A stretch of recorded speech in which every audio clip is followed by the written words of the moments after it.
Tanya nih Dr. Bedowi ini. Ya mudah-mudahan nanti sehat, bisa hadir di persidangan. Dan dia minum obat-obat yang bisa menguatkan stamina lah. Mungkin persidangannya agak panjang dan sangat melelahkan gitu ya. Kita tanya banyak gitu. Iya, ya kita mau verifikasi saja karena tim kita paling enggak ada 15 lawyer. Nah, kalau 15 lawyer 2 pertanyaan aja kan 30 pertanyaan. Belum dari hakim 3 majelis hakim. Saya mungkin 4 atau 5. Nah, belum dari jaksa ya, siapkan saja jawaban-jawaban yang cerdas, yang argumentatif. Soalnya sesuai dengan KUHAP itu kan saksi itu harus menerangkan apa yang dia lihat, ia dengar dan ia alami sendiri dengan menyebutkan alasannya. Jadi kalau alasannya nggak rasional ya kita anggap saksi bohong. Dan ingat, keterangan saksi bohong itu terancam 7 tahun pidana penjara. Betul. Dan kami tidak akan segan-segan memproses hukum siapapun saksi-saksi yang memberikan keterangan bohong di dalam persidangan. Betul nggak? Betul. Nah.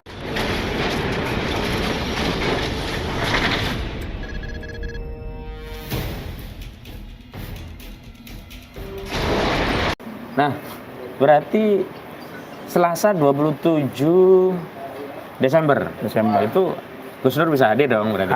Hadir. Kan sudah ketetapan majelis hakim. Kalau tidak justru jaksa mesti diproses kan gitu. Iya. Jaksa melanggar ya, iya, melanggar. Tidak taat pada ketetapan ya majelis hakim. Karena ini kan otoritasnya majelis hakim hari ini.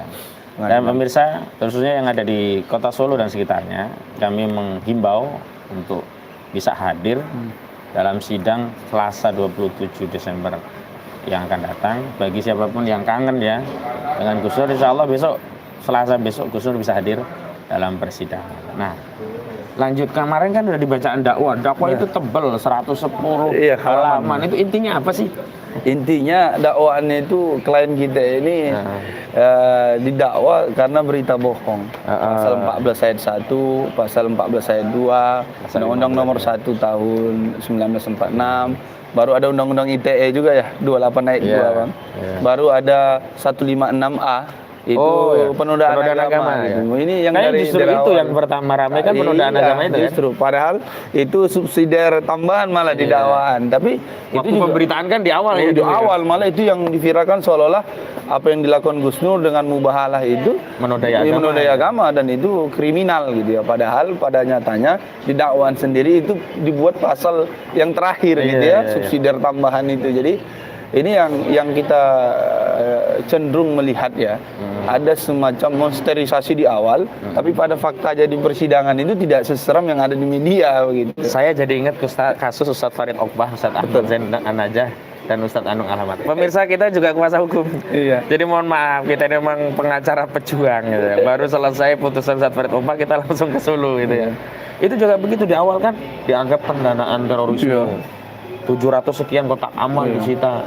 Duitnya sekian miliar ya. Sekian. Begitu di proses persidangan nggak ada pasal dakwaan pendanaan terorisme. Bahkan kotak amal itu nggak ada ditunjukkan ke kita ya. Iya. Di pengadilan nggak ada satupun kotak. Nggak dibahas malah. Iya.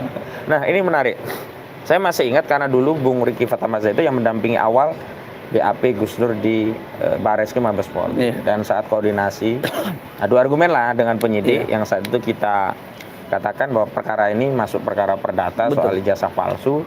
Dan harusnya penyidik Bareskrim Mabes Polri Direktorat Tindak Pidana Cyber menghentikan kasus itu karena ada Perma nomor 1 tahun 1956. Betul. Di mana kalau ada suatu perkara beririsan ada antara perdata dan pidana. Dan perdatanya berkaitan sengketa kepemilikan, hak keperdataan, maka harusnya perdatanya didahulukan. Nah saya masih ingat dulu katanya, oh ini bukan terkait jasa palsu, silakan bukan jasa palsu. Tapi di dakwaan ujung-ujungnya jasa palsu juga. Tetap juga. Nah itu gimana?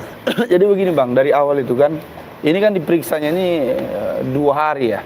Jadi kalau tidak salah mulai hari Kamis dan Jumat. 14, ya. Itu hari Kamis dan Jumat. Jadi Kamis dari jam zuhur itu sampai sekitar jam 10 atau jam 11 malam. Besok siangnya hari Jumat, ba'da salat Jumat saya masih ingat sekitar jam 2 itu lanjut lagi sampai malam juga ya. Nah, dan pada saat itu ditentukan dan situ serta-merta tuh. Jadi surat apanya sudah ada, surat penangkapan, surat penahanan langsung ditahan langsung Gus Nur dan juga Bambang pada hari itu. Dan itu sempat saya menjadi perdebatan, jadi saya juga sempat itu debat dengan Kompol waktu itu, dan Toto, juga ya? kok ya Toto, dan Toto. juga Kombes gitu ya, Kombes apa saya lupa namanya, ada 4 orang gitu ya, termasuk penyidik juga ditambah. Kita sampaikan, ini Pak, ini dalam kaitan yang mana? Ini ditersangkakan klien kami ditahan sampai sedemikian rupa langsung begitu. Ini terkait apa gitu ya? Awalnya mereka agak ragu-ragu menjelaskan. Jadi penyidik itu sering sekali, pihak kepolisian sering kali bilang ini sudah ditetapkan, ini sudah kita gelar perkara gitu ya. Justru kalau sudah ditetapkan dan sudah dari melalui proses perkara, harusnya kan harus pede menjelaskan. Iya, pede menjelaskan, mudah secara detail menjelaskan yang jadi persoalan itu apa, sehingga tersangka langsung ditangkap, langsung ditahan.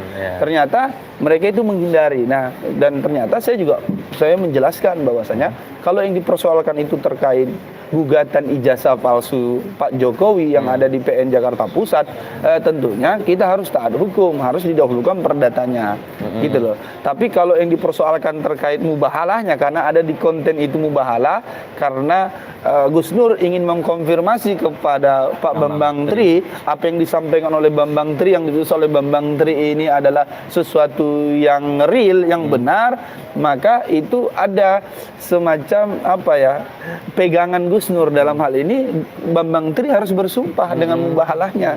Nah, dan itu dijadikan delik oleh penyidik. Nah, tentu bagaimana mungkin orang ingin mengkonfirmasi tapi dijadikan delik, dan ditambah lagi pasal 156A terkait penodaan agama. Seseorang ingin melakukan apa ya, syariatnya, ya ajaran Islam, karena kita orang Islam, Gus Nur orang Islam, melakukan itu dikatakan penodaan agama. Ya justru yang menuduh atau menggunakan delik itu penodaan agama, justru itu juga berpotensi dia yang menodaikan agama itu gitu. Saya masih ingat kan, kalau kita bicara nomenklatur penodaan agama kan harus ada keterangan ahli. Ahli ya. Dalam hal ini kan dari MUI kan. Iya, mestinya. Waktu itu kan kita tempat tanya. Iya, betul. Jawaban mereka kan katanya sudah koordinasi dengan MUI. Iya.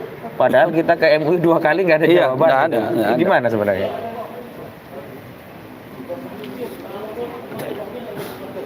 Iya. Ya gimana? Maaf, ada kesalahan teknis tadi. Jadi kalau MUI kita udah konfirmasi dan kita sudah bersurat, bahkan audiensi langsung, itu tidak ada jawaban. Nah, kita juga sampaikan sebenarnya siapa MUI-nya, betul nggak? Jangan-jangan orang-orang yang mengatasnamakan begitu ya, atau bahkan tidak resmi secara MUI-nya gitu. Jadi ini juga tidak menjadi patokan. Nah, kalau mereka pihak kepolisian sering sampaikan, kita sudah belasan orang atau bahkan puluhan itu memeriksa saksi dan ahli gitu ya, saksi dan ahli. Tapi tidak disebut siapa? Tidak disebut ahlinya gitu ya. Ahlinya. Nah, mudah-mudahan kalau kemarin itu tidak dijelaskan, mudah-mudahan nanti di persidangan ini terbuka luas kan begitu untuk umum. Dan begini pemirsa, saya juga ingin tambahkan, Gus Nur ini saat dipindahkan dari Barreskrim ke Solo, itu kan harusnya penahanannya di Solo. Tapi ternyata di awal ditarik ke Polda Jawa Tengah. Nah, kita persoalkan waktu itu. Persidangan mau dilakukan ke PN Surakarta, kok ditahan di Polda Jawa Tengah. Baru 1 hari menjelang sidang kemarin, baru dipindahkan ke Surakarta di Polres Surakarta. Lalu kita persoalkan, ini kan sudah wewenang hakim. Harusnya ini ketetapan hakimnya ya harusnya dibawa ke rutan Surakarta. Dan alhamdulillah kemarin ya, penetapan hakim menyatakan bahwa Gus Nur ditahan di rutan Surakarta. Kita masih nunggu, eksekusinya kan lewat jaksa. Nanti kalau sampai jaksa tidak melaksanakan penetapan hakim, ya kita persoalkan di hadapan hakim. Karena begini ya, kita itu sebenarnya ingin taat prosedur, ngikuti, nggak ada masalah. Kita juga siap untuk pembuktian, tapi prosedur KUHAP itu ditaati. Nah, kemarin juga sempat cekcok dikit lah. Nah, itu gimana kan? Kan mau online tuh. Kan kita katanya Gibran aja, Kaisang aja kawinan nggak ada pakai prokes ya. Jadi ini kan agak lucu ya. Kadang ada dualisme pernyataan dalam fakta yang sama. Gitu. Kan kita minta dari awal itu offline, tapi ada beritanya akan disidangkan secara online. Kita kan protes tentunya ke pihak pengadilan. Kita datang beberapa petugas, kita sampaikan ini sidangnya online atau offline. Kalau online kita keberatan karena kita dari awal minta offline karena ini terkait hak-hak klien kami. Di KUHAP dengan demikian, dan peraturan Mahkamah Agung juga, surat edaran Mahkamah Agung juga demikian. Nah, pada faktanya Mereka beralasan ini masih pandemi Pak, jadi kebanyakan juga sidang masih begitu. Ya, kalau pandemi alasannya, beberapa waktu yang lalu itu terjadi pelaksanaan pernikahan Kaisang dengan istrinya yang sekarang itu. Kalau bahasa Pak Dr. Taufik, putra mahkota Kaisang. Putra mahkota ya, raja mungkin ya. Jadi seperti itu. Jadi terakhir ya tidak ada juga tuh kumpul ratusan bahkan ribuan orang gitu. Kenapa di acara hajatan demikian dibolehkan berkumpul begitu banyak orang, sementara untuk membela hak kita di pengadilan itu dipersulit demikian. Nah, dan yang kedua kita juga jelaskan di KUHP itu ya adanya majelis hakim, ada jaksa, ada pengacara, ada juga yang terdakwa begitulah. Dan bahkan ada juga yang pengunjung untuk melihat. Nah, demikian ini kan sebenarnya harus juga dipenuhi, jangan ada pembedaan. Kalau di anak presiden boleh gitu, walaupun rame gitu ya. Tapi kalau masyarakat atau apalagi nyari keadilan, kan harusnya mesti dikedepankan lagi begitu. Jadi bukan beralasan pandemi lah, corona lah gitu. Tapi sisi lain membiarkan begitu saja yang lain. Tapi yang menarik kemarin itu kan majelis hakim, ya ini pertolongan Allah ya, mendengar argumentasi kita dan akhirnya menetapkan persidangan secara offline. Itu yang pertama. Alhamdulillah. Yang kedua juga alhamdulillah menetapkan penahanannya dipindah dari polisi ke rutan. Ya. Betul. Nah, apa bacaan Bung Riki nih? Kok dalam kasus ini alhamdulillah nih, biasanya kan Gus Nur itu sukses sekali. Kita masih ingat dulu kan di Barreskrim waktu kasus yang pertama dilaporkan oleh saudara Yakut Khalil Kaumas.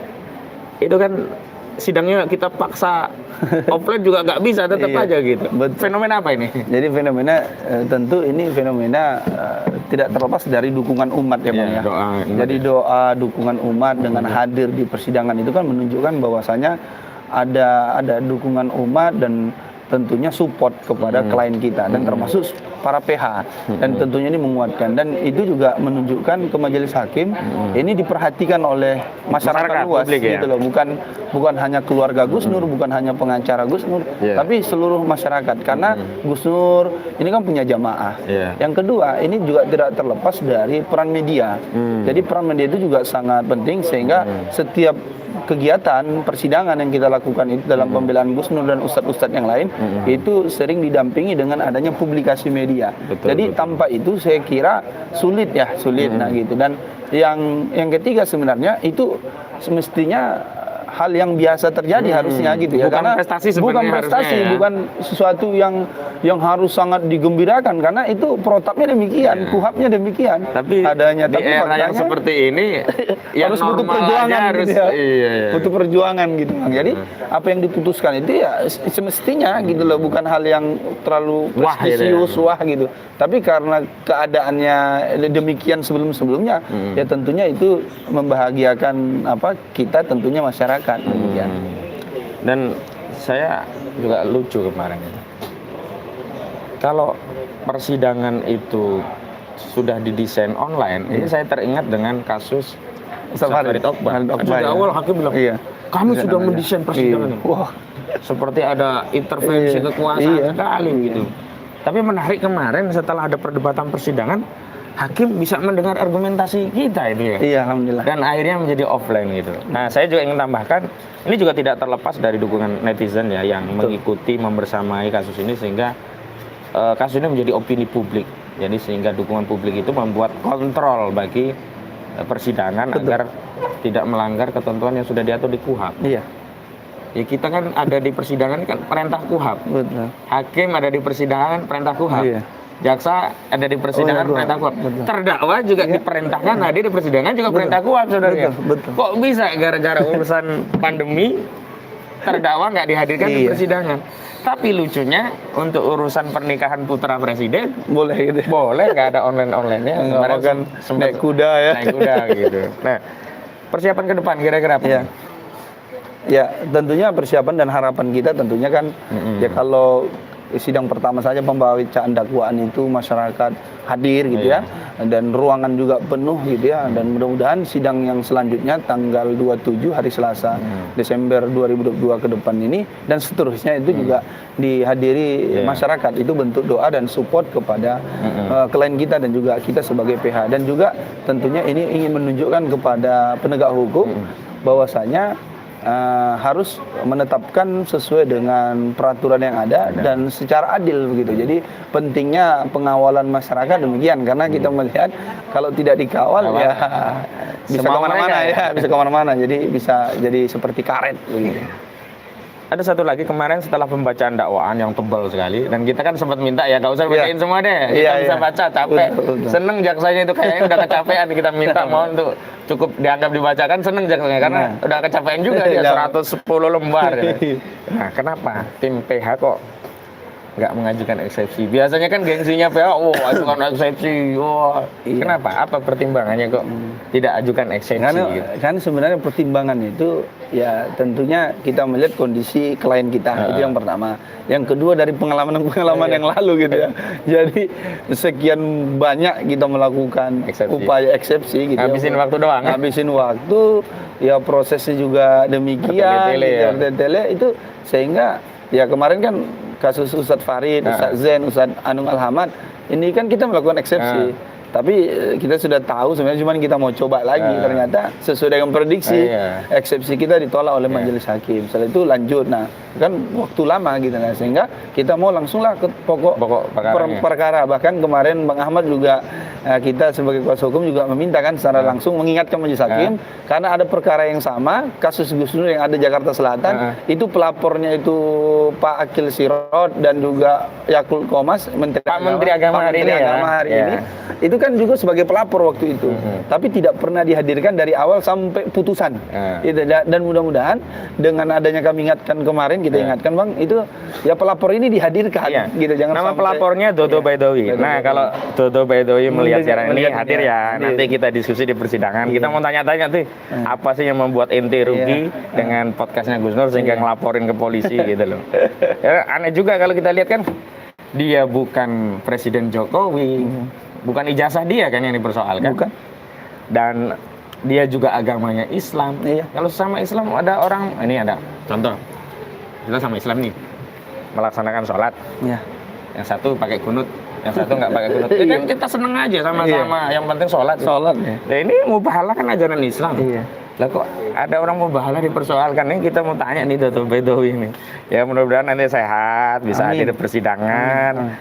Dan dia minum obat-obat yang bisa menguatkan stamina lah. Mungkin persidangannya agak panjang dan sangat melelahkan gitu ya. Kita tanya banyak gitu. Iya, ya kita mau verifikasi saja karena tim kita paling enggak ada 15 lawyer. Nah, kalau 15 lawyer 2 pertanyaan aja kan 30 pertanyaan. Belum dari hakim 3 majelis hakim. Saya mungkin 4 atau 5. Nah, belum dari jaksa ya, siapkan saja jawaban-jawaban yang cerdas, yang argumentatif. Soalnya sesuai dengan KUHP itu kan saksi itu harus menerangkan apa yang dia lihat, ia dengar, dan ia alami sendiri dengan menyebutkan alasannya.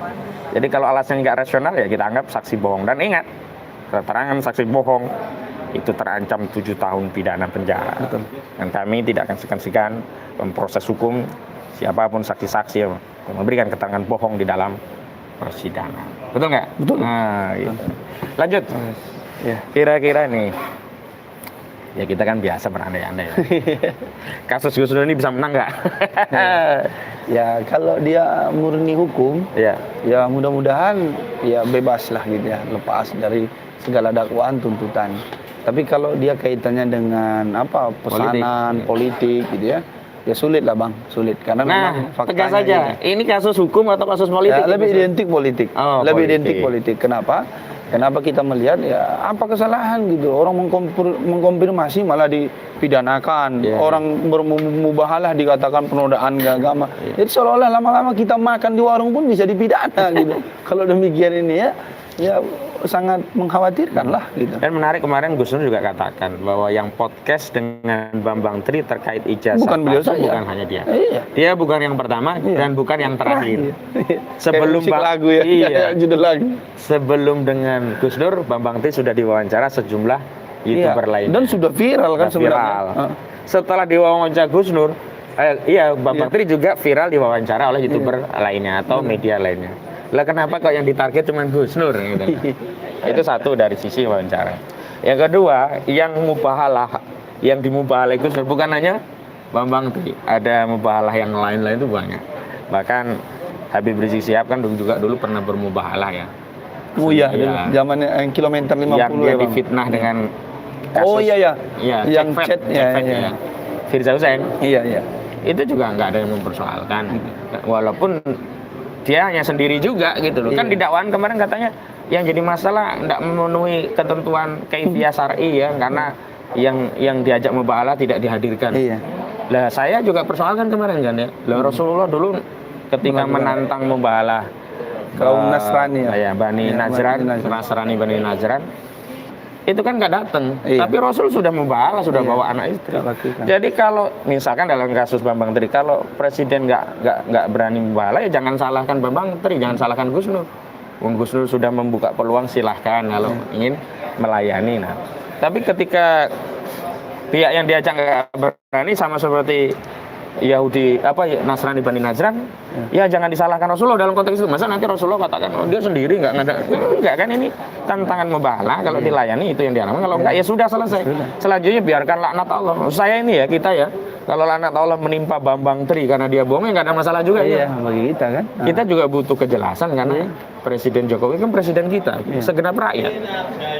Saya mau tanya, ridho enggak punya presiden ijazahnya palsu? Wah, gimana mau ridho, orang kerja saja pakai ijazah mesti asli. Kalau enggak, ya gimana gitu kan? Ya masyarakat butuh kejelasan gitu. Jadi kalau dikatakan ridho tak ridho, ya sesuatu yang tidak benar adanya, mana ada orang yang ridho ya, Bang? Oke, untuk closing karena kita juga menunggu bus, saya belum melapor nih ke pihak bus. Iya, betul. Tapi masih lama sih, tapi biar aman. Khawatirnya tinggal pula. Tinggal pula kita. Closing statement, silakan Bung Riki.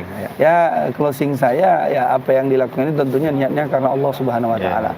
Yang kedua itu kita terus membersamai umat karena umat itu butuh kebersamaan dari kita. Masing-masing kita kan punya potensi, masing-masing kita punya kapasitas. Nah, lakukan maksimal apa yang menjadi kapasitas kita. Dan bagi rekan-rekan semua, masyarakat seluruhnya, ketika nanti sidang selanjutnya, yakni hari Selasa tanggal 27 Desember 2022, itu silahkan hadir di PN Surakarta. Mudah-mudahan apa yang kita lakukan itu adalah bagian dari amal kita, dan itu nanti bagian yang dihitung, termasuk yang dihisab, sehingga kita layak dimasukkan juga ke dalam surganya Allah Subhanahu wa taala. Amin ya rabbal alamin. Terima kasih pemirsa, doakan perjalanan kami lancar selamat sampai tujuan, sampai ketemu lagi dalam episode perjuangan selanjutnya. Allahu Akbar. Allahu Akbar. Assalamualaikum warahmatullahi wabarakatuh. Waalaikumsalam warahmatullahi wabarakatuh.